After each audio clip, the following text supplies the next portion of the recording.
it's more than a house, it's a home. This house found me. That I didn't find it, it found me, and everything about this is a God thing. Last July, we were in the middle of renovating our center, and we had a huge renovation project, and our electrician Todd asked me where we were going to house the kids that came to train, and I said it's on my prayer list. And in my prayer journal I had long-term housing for our kids. And you know, it's funny, I kind of thought I had the solution for that problem, but then God shows up, right? So Todd starts telling me about this house, and he said, Lee, there's this huge group home, and he said it's big, it sets back, it's off the road, it's got bars on the window. And I'm thinking of every group home that I've ever seen, of any children's home facility or orphanage that I've visited, I'm thinking a group home with bars on the window, that sounds real homey. And so I kind of was like, yeah, okay. And so but he kept telling me about it, and he said, you know, you should go talk to the Brewers, the family that built it, because they're no longer running it. And I said, Todd, that's the last thing I need is something else, another big project. And so I just dismissed it. And a week later, we had another lady in that was talking to us about something completely different. And she said, where are you going to house these kids? And I said, well, I'm praying about it. And she said, you know, there's this group home up near Ardmore. And it just literally stopped me in my tracks. So then in August, on the 19th of August, Dorothy and Julie Finley and I were headed to Tennessee to visit Motlow. And my plan was to go to 53 to hit 65 because it was raining and foggy and I didn't want to drive two-lane roads.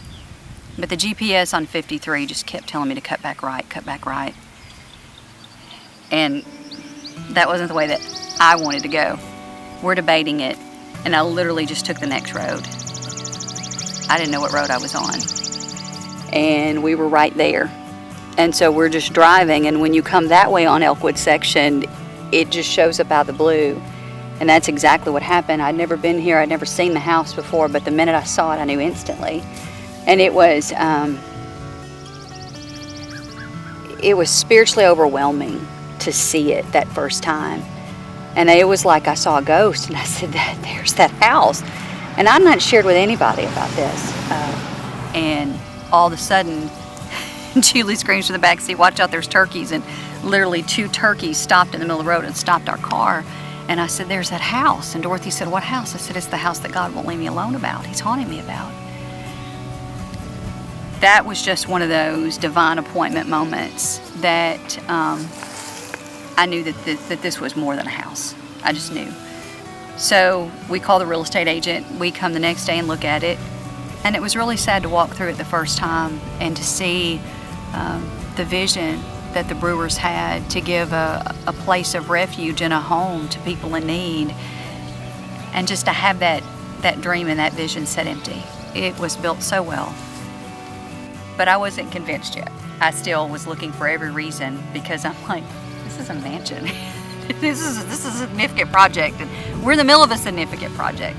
So I brought the contractor and the plumber and electrician the next week, and I said, I want you to find something wrong with this house. And they all came back and they said, it's one of the best built houses that we've ever been in. So I came out here, and he said, what is your hesitation? And I said, I don't know. I just don't know, but I've got one. And so I had to heed that. And so I said, help me identify what that hesitation is. And so that was on a Monday. On a Wednesday, I dropped the girls off at school, and he said, go pray. I said, the land, I'm on it. And so I came out here and prayed. And it was at the base of the sidewalk. And what I realized that my hesitation was, I didn't want to be the one that would fail him again. This was a monumental moment for our organization, whose mission is to meet the needs of foster children. This was really where the rubber was meeting the road for us. And I knew that everything that we'd done to this point, school supplies, we provided and we handed to the foster parents or social workers. Christmas gifts, the same thing. Every service, we were at an arm's length. But this was God challenge us to open up our arms and to bring them home. Every excuse that I kept giving God of why it wouldn't work, he just kept knocking them down like dominoes, like whatever. So at that lunch that day, and we talked to Miss Davidson, and she said, well, how much do you think you could get it for? And I told her, and she said, well, let's go get the house. So we literally were here in front of the house on August the 19th and closed on it on October the 20th, which is unprecedented. That's the thing about miracles, you never see them coming. And he said, it's not about you. He said, it's not about you. It's about me. And it's about you doing what I need you to do. And so I started walking and praying around the land that morning, and I said, God, I can't do this. And he said, I'm not asking you to, but I need you to be the vessel. I need you to be the way to do this. But I am the vine and you're the branches, and so you can't do this alone. There's no way we can do this alone. Our vision for this house is to be a place of refuge for girls who have been abused, neglected. We don't even know. We don't know. But we know that there are kids in our community that need a home. And I just think it's going to be so poignant when our girls, these beautiful girls that no one wanted, they get a chance to pull into the driveway and to see this house, which was a beautiful house that no one wanted. That's just so full circle. And for me, it's very personal. My birth mom was 16 when she had me. She was at a group home for teenage moms and unwed mothers. And he said, I rescued you, and now I need you to help rescue the rest of them. I know what it's going to take. It's going to take us to have an amazing set of house parents that come in that will take this house, and it will be their home to provide a place of refuge and safety for girls. That's the first thing we need. We need people to surround it in prayer. We know that it's got to be privately funded so we can share the gospel.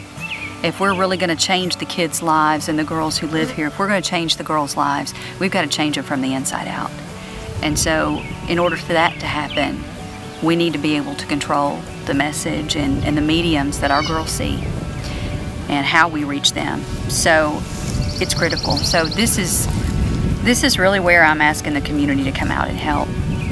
And I'm asking for all the kids in youth groups and Boy Scouts and Girl Scouts and whatever, just to start saving change, because that change can make a change in the lives of kids. So start saving your change. I need families to think about and prayerfully consider helping us feed these kids every month, to sign up to support one of our residents every month. This needs to be in every church budget in North Alabama and Southern Tennessee. This is a home mission field, and this is a mission trip that you can commute to. In James, God commands us to take care of the widows and the orphans, and that's what we're going to do here, but we can't do it alone.